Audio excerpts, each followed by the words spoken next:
Hello साथियों, कैसे हैं आप लोग। आशा करता हूं कि आप लोग ठीक होंगे। और आप देख रहे हैं मेरा यूट्यूब चैनल मनीष कुमार गौतम 9956।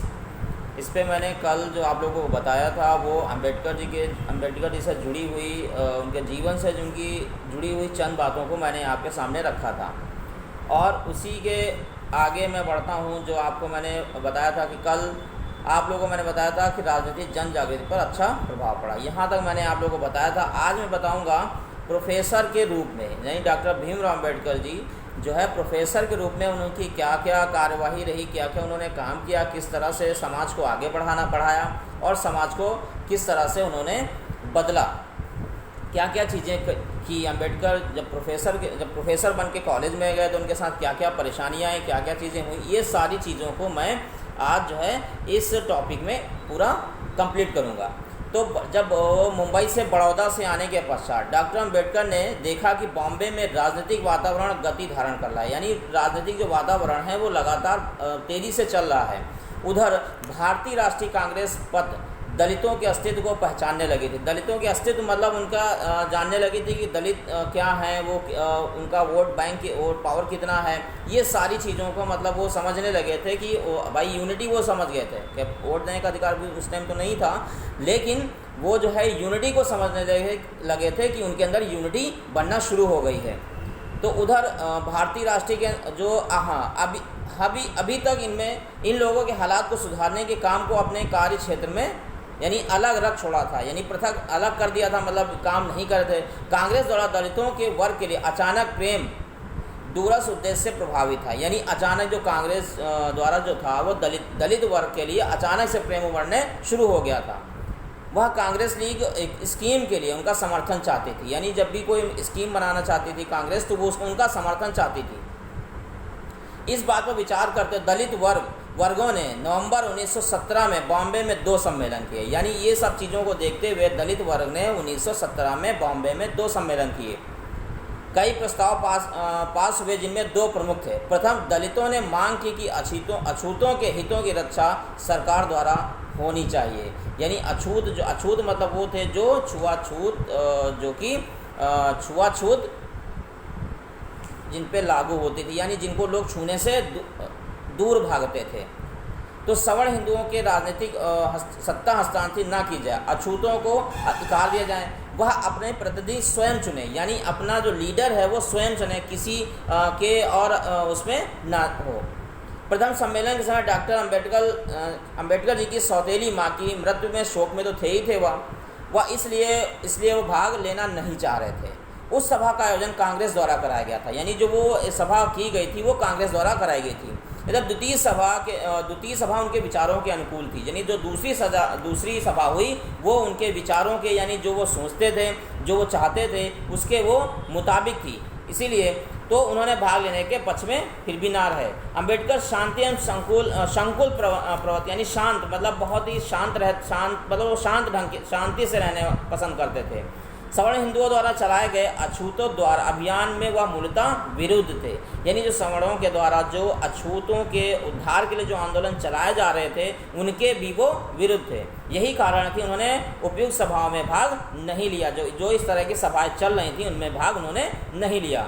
वह समय की प्रतीक्षा कर रहे थे ताकि सही रूप से वो शक्ति का प्रयोग कर सकें। यहाँ पे सोचने वाली बात साथियों कि वो सही वक्त का, यानी हमें जो भी काम करना चाहिए वो सही वक्त का इंतजार कर जो है फैसला लेना चाहिए।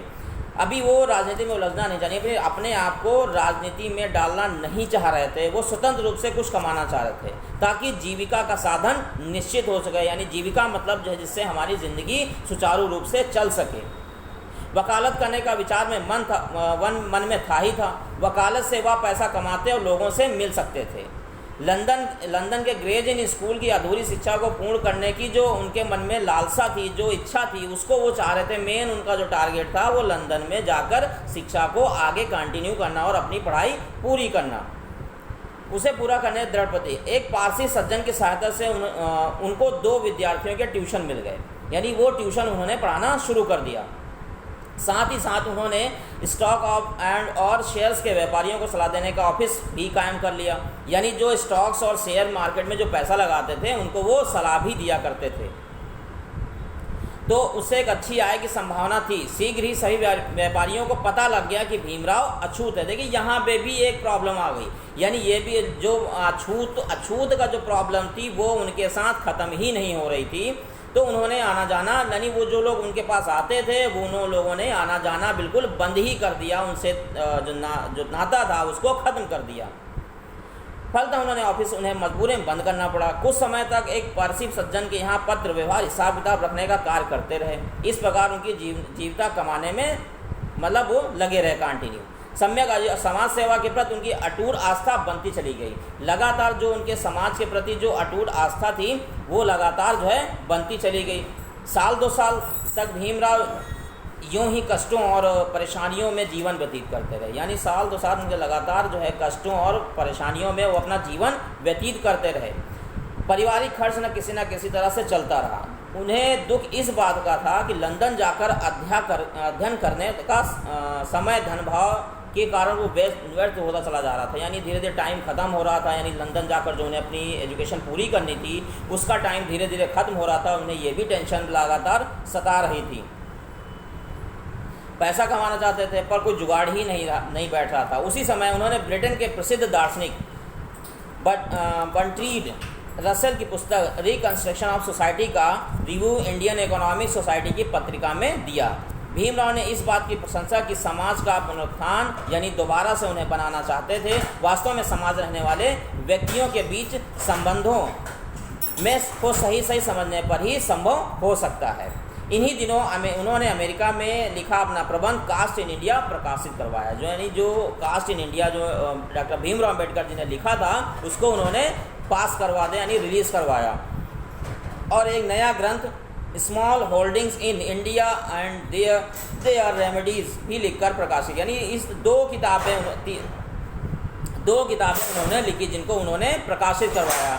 ये पुस्तकें उनको इतना अच्छा धन ना दे सकते, यानी इनसे भी जो है उन्हें इन पुस्तकों को छपवाने के बाद मार्केट में आने के बाद भी उन्हें एक अच्छी इनकम नहीं मिल सकी, जिससे वह लंदन जाकर अपना अधूरा अध्ययन समाप्त करते यानी पूरा कर सकते थे। तो इन तमाम बौद्धिक क्रियाओं के मध्य उनका जीवन रूपी जो जहाज़ था अच्छी तरह नहीं चल पा रहा था। अधिकतर वह अपना समय यूनिवर्सिटी लाइब्रेरी में जाकर व्यतीत करते थे, यानी वो ज़्यादा से ज़्यादा समय जो देते थे। यहाँ पे सोचने वाली बात है साथियों कि वो ज़्यादा से ज़्यादा वक्त जो देते थे, अपना वक्त वो पढ़ाई पर ही ज़्यादा देते थे। यानी कमाना तो उनका कमाते भी थे, जो घर से उनके घर की जो सुचारू ज़िंदगी है वो सुचारू से चल सके, लेकिन उसके बावजूद भी वो जो है लोगों को यानी पढ़ने अपने आप को ज्ञानार्जन करते थे, ज़्यादा से ज़्यादा अपने आप को शिक्षा से जोड़े रहते थे हमेशा। उनके मन में मुख्य प्रश्न लंदन जाकर विद्या अध्ययन घूम रहा था, यानी हमेशा बस देखिए हम लोग क्या करते हैं, हम लोग जब हमारे पास जब कोई ऐसा काम इस तरह की प्रॉब्लम्स आ जाती हैं तो हम अपना जो हमारा लक्ष्य होता है उस लक्ष्य को हम भूल जाते हैं, और लक्ष्य का भूल जाने के कारण फिर जो अपनी ज़िंदगी में कर रहे होते हैं उसी को करते करते हम ख़त्म हो जाते हैं, और जो हमारा लक्ष्य होता है उसको हम भूल जाते हैं साथियों। तो हमें करना है, हमें इस चीज़ को हमेशा याद रखना है कि जो हमारा लक्ष्य होना चाहिए वो फर्स्ट होना चाहिए। यानी हमारा लक्ष्य अगर हमें अच्छी नौकरी पाना है तो अच्छी नौकरी, यानी समाज सुधारना है समाज, तो हमें अच्छी नौकरी के लिए यानी अपने जो हमारा लक्ष्य है उस लक्ष्य के पीछे बराबर हमें चलते रहना चाहिए, ना कि हम जो काम हम कर रहे हैं उस काम को छोड़कर दूसरा काम करने लगे तो हमारा लक्ष्य भूल गए हम। तो डॉक्टर भीमराव अम्बेडकर जी जो थे उन्होंने वो अपना लक्ष्य नहीं भूले, और वो एक दिन उन्होंने यह सुना कि बॉम्बे के सरकारी Sydenham college of commerce and economics में एक प्रोफेसर की जगह खाली है। देखिए मतलब वो लंदन जाने के लिए, लंदन जाकर अपनी स्टडी को पूरा करने के लिए कितने प्रयत्न कर रहे हैं। क्या हमने अभी तक हम लोगों ने जो हमारा समाज है, हमारे समाज में इस तरह की किसी ने इस तरह की परेशानियों को फेस किया, या इस तरह से चीज़ों को करने के बाद भी जो है हमने अपने लक्ष्य को पूरा करने की कोशिश की नहीं की साथियों। जहाँ तक मुझे इस बात का ज्ञान है, जहाँ तक लोगों से मैं मिला हूँ उसमें बहुत कम लोग ही, मतलब रेयर केस ही मान लेता हूँ मिलता है। हमने ज़रा सा हमारे पर परेशानी पड़ी तो हम सब कुछ छोड़कर अपने लक्ष्य को भूलकर अपनी ज़िंदगी को जो चंद चीज़ें हैं उन्हीं में बस रख लेते हैं और उन्हीं के अंदर ही बस अपनी पूरी ज़िंदगी काट देते हैं। तो उन्होंने उस स्थान के लिए आवेदन पत्र दे दिया। जैसा कि नाम से स्पष्ट है कि इस कॉलेज की स्थापना बॉम्बे के भूतपूर्व यानी उस समय जो गवर्नर थे उनके गवर्नर लॉर्ड सिडेनहम के नाम पर हुई थी। भीमराव का परिचय उनसे लंदन में पहले, यानी वो लंदन में उनसे मुलाकात पहले ही कर चुके थे। उन्होंने उन्हें एक पत्र लिखकर प्रार्थना की थी कि उनकी नियुक्ति की सिफारिश करते हैं, यानी उन्हें जो है वहाँ पे नियुक्त कर लिया जाए। किस लिए वो चाहते थे, उन्होंने सिफारिश क्यों की, इतना बड़ा जो परेशानी थी वो क्यों किया उन्होंने, वो इसलिए किया कि जो है हम अपनी पढ़ाई यानी लंदन में जाकर अपनी जो हमारी पढ़ाई छूटी हुई है उसको पूरा कर सकें। उन्होंने ऐसा ही किया। उधर उनका इंटरव्यू भी अच्छा हो गया। फलतः 11 नवंबर सन 1918 में 450 रुपये मासिक वेतन पर सिडेनहैम कॉलेज में वह अर्थशास्त्र के अस्थायी प्रोफेसर नियुक्त हो गए। यानी साथियों वो एक प्रोफेसर बन गए। कब बने? सन 11 नवंबर सन 1918 ईस्वी को। आप लोग इस चीज़ को ध्यान रखिएगा और इसको नोट करते जाइएगा। परिवार के सभी सदस्य तथा मित्र लोग बड़े प्रसन्न, यानी जब घर का लड़का कोई पढ़ जाता है, पढ़ने के बाद अच्छी नौकरी पा जाता है तो लोग बड़े खुश होते हैं।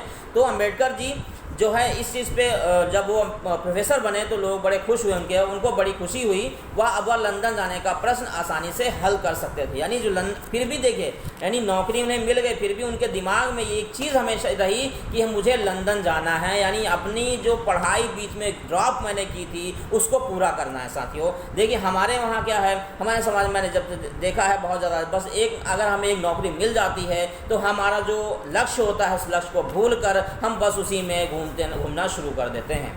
उसी समय डॉक्टर अम्बेडकर के बड़े भाई आनंद राव कई दिनों से बीमार पड़े हुए थे। प्रोफेसर होने के पश्चात उन्होंने आनंद राव को हवा पानी बदलने और अच्छी दवा दारू करने के लिहाज से उनकी ससुराल भेज दिया। यानी जो उनकी ससुराल थी, जो आनंद राव डॉक्टर भीमराव अम्बेडकर जी के जो बड़े भाई थे आनंद राव, उनकी ससुराल थी, वहाँ भेज दिया कि उनका हवा पानी थोड़ा सा बदल जाएगा तो वो सोचता ठीक हो जाए। आनंद राव का वहीं पर देहावसान हो गया, यानी वहीं पे वो ख़त्म हो गए, यानी वो उनको मौत आ गई। आनंद राव के कारण डॉक्टर अम्बेडकर घर परिवार की चिंता से मुक्त थे, सारी देखभाल वही किया करते थे। अब उनकी एक यहाँ भी जो दुखद घटना उनके साथ घटी, देखिए कितनी परेशानी आ रही है, लेकिन फिर भी वो अपने आप को शांति से अपने उस लक्ष्य पे जमाए हुए हैं। उनकी मृत्यु से परिवार से डॉक्टर अम्बेडकर जी को बड़ा दुख हुआ, फिर भी वह अपनी नियुक्ति को सफल बनाने में जुट गए। यानी जो वो नियुक्त हुए थे, जो वो सिलेक्शन उनका हुआ था प्रोफेसर के रूप में, उसके लिए वो बराबर काम करते रहे और बराबर अपना दुख सुख का संगम जो था उनके जीवन में अनेक घटनाओं में से था, जिनका उन्होंने शांतचित्त यानी बहुत ध्यान से बहुत अच्छे से रहकर सामना किया। समस्याओं से निपटना उनकी आदत बन गई थी, यानी लगातार उनके साथ समस्याएं आ रही थी, जिसके कारण वो समस्याओं से उनके निपटने की आदत सी बन चुकी थी। प्रारंभ में भीमराव को विद्यार्थियों ने गंभीरतापूर्वक नहीं लिया, यानी जब कोई नया प्रोफेसर आता है तो उनको लोगों ने पसंद ही नहीं किया, मतलब पसंद क्या, उनको समझते नहीं थे। सवर्ण हिंदू छात्रों उन विद्यार्थियों को जो उच्च समाज से आए हुए थे, कोई अछूत प्रोफेसर कैसे पढ़ा सकता है, ये बात उनके दिमाग में थी। साथियों तो देखिए यहाँ पे उनके साथ कितनी, यानी इतना पढ़े लिखे होने के बावजूद भी इस समाज का जो यहाँ पे सामाजिक सिस्टम था, उस समाज ने भी उनको सही से वहाँ पे जीने नहीं दिया। अधिकांश छात्र उनकी कक्षाओं से कतराते थे, किंतु उनके आकर्षक व्यक्तित्व, गहन अध्ययन और रोचक विवेचना शक्ति से विद्यार्थी धीरे धीरे प्रभावित होने, यानी वो इतने काबिल थे, यानी क्योंकि वो हर वक्त अपनी जो पढ़ाई पे फोकस करते थे, जिसके कारण वो लगातार जो लोग उनसे पढ़ते थे वो उनसे प्रभावित होने लगे लगातार। वह कुछ ही दिनों में बड़े लोकप्रिय प्रोफेसर बन गए, यानी उनकी इज्जत बढ़ गई पूरे कॉलेज में। वो अब स्थिति यह हो गई, अन्य कॉलेज के बहुत से विद्यार्थी आज्ञा लेकर उनकी कक्षाओं में आने लगे। साथियों देखिए हम अपने अंदर जब क्वालिटी और एबिलिटी पैदा करेंगे तो लोग हमसे खुद आगे जुड़ेंगे, हमें कहीं जाने की ज़रूरत नहीं पड़ेगी। लेकिन हमें क्या होता है, हम बस अपना रोना रोते हैं बैठकर, ये नहीं हुआ, वो नहीं हुआ, ऐसा नहीं हुआ, वैसा नहीं हुआ, इन सारी दिस दैट करते रहते हैं, जिसके कारण हम अपने लक्ष्य को भूल जाते हैं और अपना लक्ष्य प्राप्त नहीं कर पाते हैं। साथियों तो लेकिन भीमराव अपनी विद्वता हिंदू भेदभाव से मुक्त करने में समर्थ नहीं हो सके। मतलब यहाँ भी उनके साथ परेशानियाँ रहीं, इतना सब कुछ होने के बाद भी उनके साथ वही भेदभाव हुआ। वो जो चीज़ चाहते थे दूर करना, वो दूर नहीं कर पाए। साथियों फिर सिडेनहैम विद्या मंदिर में छुआछूत का जो विषाक्त वातावरण बहुत ही गहरा वातावरण, जो बहुत ही बेकार सा वातावरण छुआछूत का जो बना, नहीं इतना पढ़े लिखे होने के बाद भी वहाँ पे इस तरह का वातावरण बना हुआ था। कुछ गुजराती हिंदू प्रोफेसरों ने अम्बेडकर द्वारा स्टाफ के लिए रखे बर्तन में से पानी पीने पर भी एतराज़ कर दिया। देखिए यहाँ पे भी उनके साथ कितनी परेशानियाँ आ रही हैं, फिर भी लेकिन वो अपने एम को नहीं भूलें साथियों। तो देखिए हमें सीखना चाहिए। इसीलिए मैं बार बार कहता हूँ कि कम से कम हमें अपने पूर्वजों को ज़रूर पढ़ना चाहिए, जो कि हमें रास्ता दिखाते हैं और उन्होंने समाज में कैसे कैसे परेशानियां झेली और कैसे कैसे वो आगे बढ़े, इन सब के बारे में वो बताते हैं।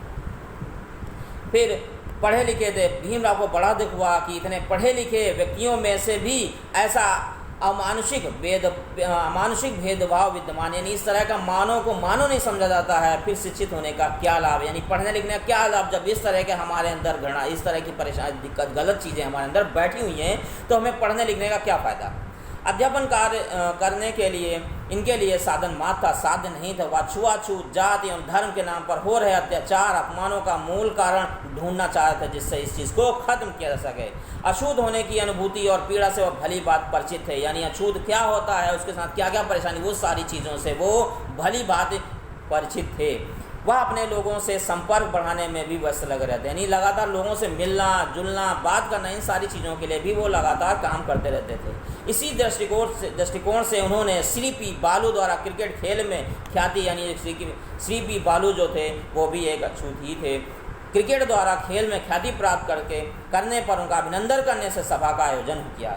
भीमराव ने इस सभा की सफलता के लिए काफ़ी भाग दौड़ की। तत्पश्चात उन्होंने श्री बालू के बॉम्बे म्यूनिसिपल कॉर्पोरेशन का सदस्यता का प्रयास किया और अछूतों की संख्या के अनुसार एक स्थान प्राप्त करने में सफल हो गए, यानी वो बॉम्बे म्यूनिसिपल कॉर्पोरेशन के सदस्य किसको बनाया, श्री बालू जी को बनवाया।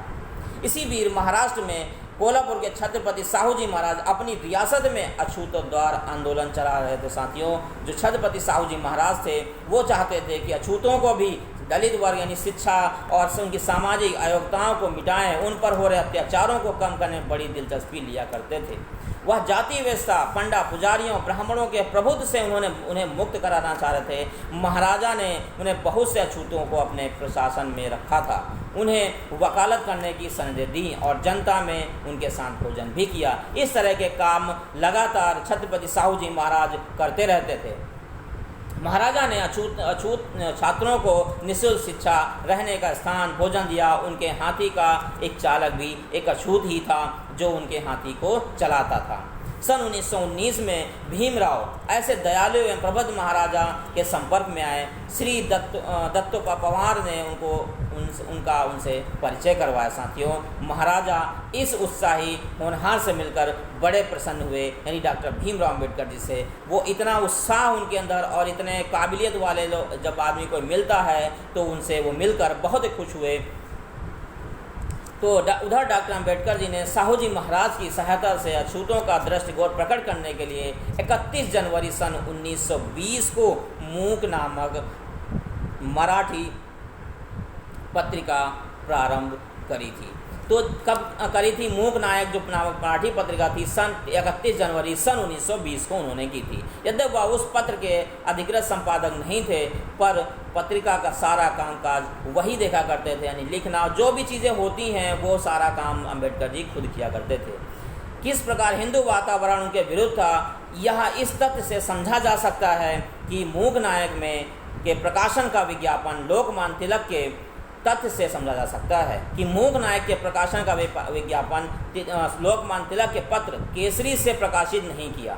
उस समय तिलक जी जीवित थे, जो राष्ट्रीय आंदोलन में महत्वपूर्ण भूमिका अदा कर रहे थे। राष्ट्रीय आंदोलन जो देश को आज़ाद कराने का आंदोलन चल रहा था, उसमें वो महत्वपूर्ण भूमिका निभा रहे थे। मूक नायक के संपादक महाजात के श्री पांडुरंगा नंदराम भटकर थे, जो अकोला जिले के कोलावल्ली गांव में रहने वाले थे। पत्रिका के प्रथम 13 अंकों में भीमराव ने ही अग्रलेख लिखे। उन्होंने पत्रिका का उद्देश्य बतलाते हुए उनके माध्यम से हिंदू समाज की बुराइयों पर कड़ा प्रहार किया। उन्होंने लिखा, हिंदू समाज में एक ऐसी मीनार के समान है जिसमें अनेक मंजिलें हैं, पर उसमें प्रवेश के लिए कोई द्वार नहीं है। व्यक्ति उसी मंजिल दम तोड़ेगा जिस मंजिल में वो पैदा हुआ है। हिंदू समाज ब्राह्मणों, अब्राह्मणों और अछूतों में विभक्त है, यानी डिवीज़न था, और उन विद्वानों द्वारा दया आई उन्हें लिखकर ईश्वर की सभी प्राणियों के समान समान रूप व्याप्त है, पर व्यवहार में सभी एक दूसरे को नीच और ऊंच व अछूत क्यों मानते हैं, ये डॉक्टर भीमराव अम्बेडकर जी के मन में सवाल था। डॉक्टर अम्बेडकर ने दुख प्रकट किया कि शिक्षा को केवल उच्च वर्ग विशेषकर ब्राह्मणों की ही बकौती बना दिया गया, यानी समाज के कुछ ही वर्ग जो उच्च वर्ग है वही पढ़ सकता है, उसके अलावा कोई भी शिक्षा ग्रहण नहीं कर सकता। साथियों, ये सारी चीज़ें उनके सामने ये चल रही थी लगातार। अतः दलितों के हित की सुरक्षा के लिए ऐसे व्यापक प्रयत्न किए कि उनमें अपने अधिकारों की प्रति चेतना उत्पन्न हो और मानवीय अस्तित्व को पहचाने। उन्होंने इन लोगों की सामाजिक स्वतंत्रता तथा समानता के लिए जोरदार वकालत की, जिनका व्यापक से प्रभाव पड़ा। फलतः दलित अधिकार चेतना का उद्भव हुआ, यानी वो निकल के सामने आए। डॉक्टर अम्बेडकर अभी ऐसी स्थिति में है कि हिंदू समाज की बुराइयों का पूर्णतः प्रहार कर सकें। मतलब इस समय वो इस हालत में नहीं थे, वह प्रोफेसर पर काम कर रहे थे, उन्हें शस्त्रागार में सबल हथियारों की भी कमी थी। वह अपने समाज को शस्त्रागार मतलब जो उनके एजुकेशन की शस्त्र थे वो भी उनके पास कम थे, उन्हें अपने और शस्त्र यानी अपनी एजुकेशन को और बढ़ाना था, तभी वो इस काम को कर सकते थे। वह अपने समाज को स्थापित करने का प्रयास करते रहे। 21 मार्च सन 1920 को कोल्हापुर रियासत के मड़गांव में उनकी अध्यक्षता में दलित की एक सभा हुई, जिसमें छत्रपति साहू जी महाराज ने भाग लिया और अपनी देववाणी में कहा, भाइयों, आज मैं आपको डॉक्टर अम्बेडकर रूप में एक अपना रक्षक नेता मिला, यानी अपना एक रक्षक, यानी डॉक्टर भीमराव अम्बेडकर जो थे वो हमारे अपने रक्षक नेता थे। मुझे विश्वास है कि तुम्हारी छुआछूत की बेड़ियों को वो अवश्य तोड़ेगा। जो छुआछूत की जो बेड़ियाँ हमारे पड़ी थी उनको वो खत्म करेंगे। केवल इतना ही नहीं, जैसा कि मेरी अंतरात्मा कहती है कि एक समय आएगा जब डॉक्टर अम्बेडकर अखिल भारत के नेता बनेंगे, जिनकी वाणी के प्रभाव से एवं प्रसिद्धि होगी। निश्चय ही साहू जी महाराज का कथन सत्य सिद्ध हुआ। सभा के बाद सहभोज हुआ, जिसमें साहू जी महाराज, सरकारी कर्मचारी, डॉक्टर भीमराव अम्बेडकर और अन्य अछूत भाइयों ने भाग लिया। उस समय इन अवसरों का अत्यधिक महत्व हुआ करता था। जो इस तरह की चीज़ें हुआ करती थी उनका बहुत महत्व हुआ करता था। साथियों, मई 1920 में एक परिषद नागपुर में बुलाई गई, जिसके पीछे डॉक्टर अम्बेडकर की प्रेरणा और उत्साह था। जो डॉक्टर अम्बेडकर जी ने वर्क किया था, लोगों से जाकर मिले थे, वो उनका पूरा वर्क था, जिसके कारण एक सभा हुई। साहू जी महाराज ने उस अखिल भारतीय बहिष्कृत अछूत परिषद की अध्यक्षता की, यानी वो अध्यक्ष बनाए गए। जो 1920 मई 1920 में जो एक सभा हुई थी, उसमें डॉक्टर साहू जी महाराज जो थे वो अछूत परिषद के अध्यक्ष बने। उसे परिषद की एक कमेटी में डॉक्टर अम्बेडकर जी ने कहा, दलित समाज की प्रगति में बाधक कोई संस्था या व्यक्ति हो, चाहे वो दलित समाज का हो या सवर्ण समाज का हो या हिंदू समाज का हो, उसका तीव्र विरोध किया जाएगा। जो भी हमारे समाज में इस तरह के पढ़ने के लिए जो रोक लगाएगा, चाहे वो दलित समाज का हो, चाहे वो सवर्ण समाज का हो, चाहे वो हिंदू समाज का हो, उसका तीव्र यानी बहुत ताकत से साथ उसका विरोध किया जाएगा। तदपदा डॉक्टर साहब ने कर्मवीर शिंदे की निरर्थक योजना पढ़कर सुनाई, जिसमें शिंदे साहब ने यह प्रस्ताव रखा कि वह अछूत प्रतिनिधि को ना तो सरकार नियुक्त करे और ना ही अछूत मतदाता उसको निर्वाचित करे, बल्कि अछूत प्रतिनिधियों का चुनाव विधान परिषद के निर्वाचित सदस्य करें। मांटेगा चेम्सफोर्ड सुधार आंदोलन के तहत लॉर्ड साउथबरो की अध्यक्षता में मतदाता कमेटी के समक्ष शिंदे साहब ने विचार रखा कि बॉम्बे सरकार ने साउथबरो कमेटी के सामने अछूतों का दृष्टिकोण प्रस्तुत करे। शिंदे और भीमराव को नियुक्त किया गया। भीमराव ने शिंदे के विचार का कड़ा विरोध किया और उसे अछूत समाज का अपमान बताया। मतलब यहाँ भी वो जो चीज़ें कर रहे थे वो भी इस तरह का उनका भी विरोध किया। जो वो चाह रहे थे कि हमारा समाज आगे बढ़े और आत्मनिर्भर बने, यानी खुद से वो शिक्षा ग्रहण करे, यानी जाके स्कूल में पढ़े और अपना जो भी चीज़ें हो सकती हैं वो खुद से करे, यानी इस तरह की चीज़ों के लिए उन्होंने शिंदे साहब का भी कड़ा विरोध किया, जो वो चाह रहे थे। परिषद ने बोलते भीमराव अम्बेडकर जी ने कहा, अछूतों को अपने पैरों पर खड़ा होने का प्रयास करना चाहिए। उन्होंने दलितों के मन में अथाह उत्साह का संचार किया, जिसे दलितों ने पहले कभी महसूस नहीं किया था। लोग पहले तो कर रहे थे, लेकिन डॉक्टर भीमराव अम्बेडकर जी के आने के बाद काफ़ी सुधार हुए। नागपुर में हुई परिषद दलित आंदोलन में एक नया मोड़ था, क्योंकि उसमें सभी वक्ताओं ने अछूतों का स्वावलंबन आत्म सम्मान की आवश्यकता का अनुभव किया। भीमराव का दृष्टिकोण यह था कि सवर्ण हिंदू अछूतों द्वार पर कितना ही कड़ा परिश्रम करे, वे अछूतों का मन एवं व्यथा को नहीं जान सकते। यानी एक ऐसा इंसान जो उस परिस्थिति से गुजरा नहीं है, वो हम किसी की परेशानी को नहीं समझ सकता। जो परेशानी जो दूसरों पे अछूतों पे गुजरी थी, वो एक सवर्ण हिंदू नहीं जान सकता, जो उनके साथ हुई थी अछूतों के साथ। तो इसी कारण वह संस्थाओं के विरुद्ध थे, उन्होंने जिन्हें सवर्ण हिंदुओं के दलितों कल्याण प्रारंभ किया था। नागपुर सभा में भीमराव को ऐसा मंच प्रदान किया जहां से उन्होंने अछूतों की दृष्टि को पहले से चल रहे डिप्रेस क्लासेस मिशन से हटाकर अपनी ओर मोड़ लिया। बहुत सारे लोग दलितों को उद्धार का काम कर रहे थे उस वक्त, लेकिन जैसे जहां अम्बेडकर जी जब आए तो दलितों को एक नई चेतना, एक नया रास्ता नजर आया, जिसके कारण उन्होंने वो सब उन्हीं की ओर मुड़ गए। भीमराव की रुचि पूर्णतया अछूत द्वार में विकसित हो गई, परंतु उन्होंने अभी तक विधिवत कार्य प्रारंभ नहीं किया था। जिस तरह से करना चाहिए था उस तरह उन्होंने नहीं किया। वह अपने अधूरे अध्ययन को पूरा करने के लिए लंदन जाने की ठों में थे, यानी रास्ता ढूंढ रहे थे। देखिए यहाँ भी साथियों सोचते इतना सब कुछ हो रहा है, फिर भी वो अपने जो लंदन में जो छूटी हुई शिक्षा थी उसको पूरा करने के लिए लगातार प्रयास में लगे हुए थे कि कैसे हम लंदन जाकर अपनी शिक्षा को पूरा कर सकें। देखिए अपने लक्ष्य को वो नहीं भूले, काम करते रहे, सारे काम करते रहे, क्योंकि जानते थे अगर मैं पढ़ा लिखा हूँगा, जब अपनी शिक्षा ग्रहण कर लूँगा, अच्छे से ध्यान कर लूँगा शिक्षा पर, तभी मैं अपने समाज को बढ़ा सकता हूँ, वरना समाज को आगे नहीं बढ़ा सकता हूँ। साथियों भीमराव 11 नवंबर 1918 को सिडेनहैम कॉलेज में अर्थशास्त्र के अस्थायी प्रोफेसर नियुक्त हुए। उनके साथ उसी कॉलेज में श्री एम छांगला भी अस्थायी प्रोफेसर थे। श्री छांगला की राजनीति में बड़ी रुचि थी। जो श्री छांगला थे उनकी राजनीति में बड़ी रुचि थी, अतः वह राजनीति एवं सरकारी कॉलेज दोनों के साथ साथ काम नहीं कर सकते, यानी ना तो वो मतलब जो है राजनीति में रह सकते थे, ना तो वो अगर दोनों साथ साथ करने थे वो कर नहीं सकते थे। श्री छांगला को राजनीति में भाग लेने के कारण पुनः नियुक्त नहीं किया गया। श्री छांगला ने अपनी पुनः नियुक्ति प्रयास करते हुए उनका उदाहरण प्रस्तुत किया कि वह भी तो राजनीति में भाग लेते हैं। श्री छांगला की तो पुनः नियुक्ति नहीं हुई, पर डॉक्टर भीमराव अम्बेडकर जी को उन्हीं के कारण नियुक्ति नहीं मिल पाई। हाँ कि डॉक्टर साहब ने यह अच्छा ही हुआ, मतलब उन्होंने सोचा यह अच्छा हुआ, अन्यथा जाने कब तक सरकारी नौकरी में फंसे रहते और संभवतः लंदन यूनिवर्सिटी में पुनः विद्या अध्ययन की अवधि समाप्त हो जाती। अगर हम यहाँ पर इस तरह से काम करते रहते तो जो लंदन यूनिवर्सिटी में हमने अध्ययन छोड़ा था बीच में, उसको नहीं पूरा कर सकते साथियों।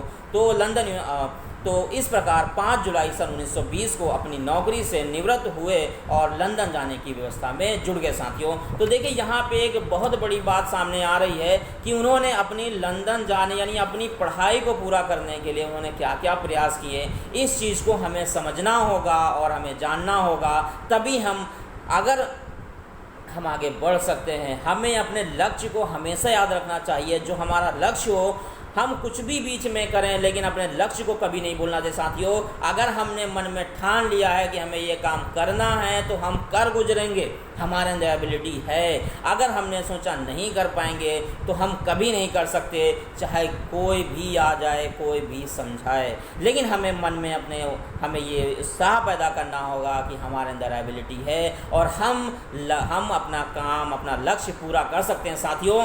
तो इस चीज़ को हमें समझना होगा। डॉक्टर भीमराव अम्बेडकर जी ने किस तरह से जो है अपने लक्ष्य को पूरा किया और लंदन चले गए। तो अब जो मैं बात करूंगा, अगला जो एपिसोड होगा, उस एपिसोड में मैं बात करूंगा लंदन में ज्ञान साधना, यानी ज्ञान साधना उन्होंने लंदन में जाकर पढ़ाई दोबारा से किस तरह से सुचार चलाई और फिर क्या क्या एक्टिविटी उनकी रही, उन सारी चीज़ों के बारे में बात करेंगे नेक्स्ट एपिसोड में साथियों। तो यहाँ पे बस हमें समझने की ज़रूरत है साथियों। हर एक चीज़ को, अगर है कि पॉइंट को हम बारीकी से देखते जाएं तो हमें अपनी जो परेशानियाँ हैं उनका हल हमें मिल जाएगा। अगर हम अपनी परेशानियों का हल नहीं ढूंढ पा रहे हैं तो इसका मतलब हम कुछ नहीं कर रहे हैं, हम बिल्कुल बैठे हुए हैं, हम बिल्कुल कुछ भी नहीं कर रहे हैं। एक हम बेजान इंसान हो चुके हैं, हमारे अंदर जान नहीं, यानी मुर्दा हो चुके हैं। अगर कोई किसी पे एक चीज़, मैं चलते चलते मैं एक बात आप लोग से शेयर करना चाह रहा हूँ कि जिस इंसान में परेशानियों को बर्दाश्त करने की ताकत नहीं है और किसी भी इंसान के ऊपर परेशानियां नहीं आई हैं तो वो समझ ले अपने आप को कि वो मुर्दा हो चुका है, उसके अंदर जान नहीं है। क्यों मैंने ये बात क्यों कही, हो सकता है कुछ लोगों को बुरी भी लग जाए, इसके लिए मैं पहले माफ़ी मांग लेना चाहता हूँ कि इसलिए क्योंकि परेशानियाँ जब आती हैं तभी जब परेशानियाँ आएंगी तो हमें सुख का जो अनुभव होगा उसकी कल्पना नहीं की जा सकती साथियों। जब डॉक्टर भीमराव अम्बेडकर जी की इतनी परेशानियाँ आ रही थीं, उसके बाद जो वो सारी चीज़ों को वो कर पाए, संविधान लिख पाए और दलितों को जो उनके अधिकार थे वो दिला पाए, तो उन्हें अब उनकी जो खुशी होगी उस खुशी को कोई नहीं समझ सकता है साथियों। अगर इमेजिन करना चाहे तो उनको बहुत बड़ी खुशी मिली साथियों। तो इस चीज़ को आप लोग, इस जो मैंने आखिरी में बात कही थी, इसको आप लोग गौर करें और इस पर ध्यान दें साथियों। बस इसी के साथ आज का एपिसोड मैं ख़त्म करता हूँ। कल का जो एपिसोड होगा वो लंदन में ज्ञान साधना, इस पर मैं कल बात करूँगा, नेक्स्ट एपिसोड जो हमारा होगा। Thank you.